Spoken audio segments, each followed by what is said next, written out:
قرآن پاک کی پہلی سورہ ہی ہمیں الحمدللہ کا سبق دیتی ہے۔ یہ دنیا تمہیں کیا دے گی جس نے حسین کو پانی تک نہ دیا۔ اللہ نے فرمایا جو محمد صلی اللہ علیہ وسلم کا نہیں وہ میرا نہیں۔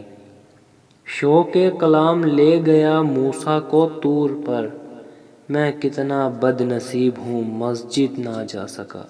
نصیب کیسا بھی ہو، نماز اور قرآن سے مدد لے کر اللہ سے جو مانگو گے ضرور ملتا ہے۔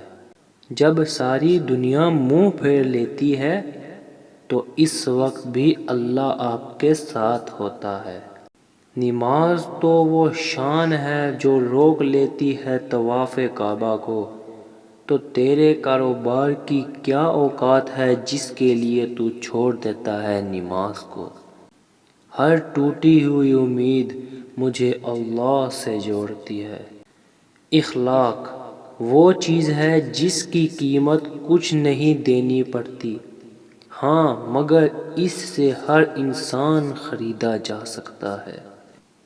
انسان کو ہر حال میں راضی برضائے الہی رہنا چاہیے اور صبر و شکر سے کام لینا چاہیے۔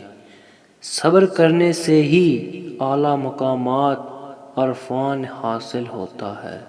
جن کا بھروسہ اللہ ہو ان کی منزل کامیابی ہے۔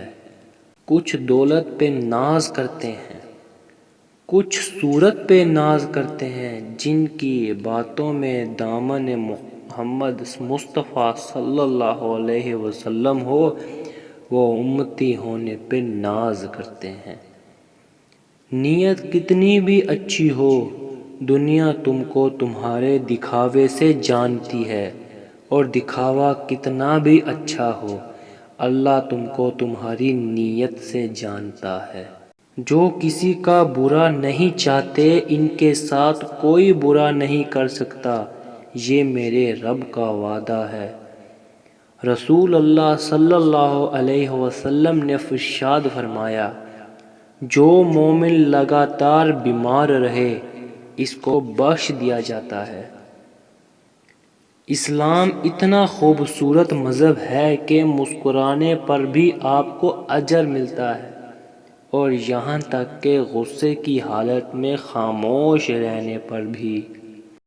میں اپنا ہر غم اللہ کو بتاتا ہوں کیونکہ میرے غموں کا علاج صرف میرے اللہ کے پاس ہے۔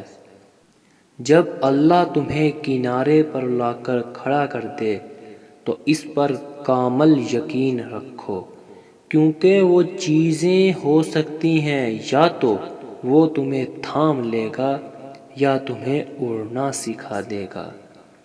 جہاں سے ہماری سوچ ختم ہو جاتی ہے ٹھیک وہاں سے اللہ کا فیصلہ شروع ہو جاتا ہے۔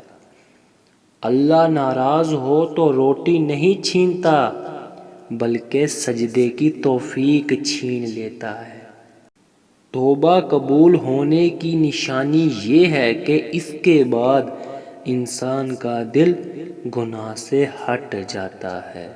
باپ کے سامنے اونچا نہ بولنا ورنہ اللہ تم کو نیچا کر دے گا۔ اللہ نے انسان کو دل دیا ہے مگر اس کا سکون صرف اپنے پاس رکھا ہے، اور فرمایا یاد رکھو دل کا سکون صرف اللہ کی یاد میں ہے۔ اللہ سے جب مانگو تو اپنی اوقات کے مطابق نہیں بلکہ اللہ کی شان کے مطابق مانگو۔ قرآن پڑھتے ہوئے ایسا لگتا ہے کہ جیسے وہ دلاسا دے رہا ہو کہ میں ہوں نا تمہارے ساتھ۔ حضرت علی نے فرمایا گناہ پر ندامت گناہ کو مٹاتی ہے، نیکی پر غرور نیکی کو تباہ کر دیتا ہے۔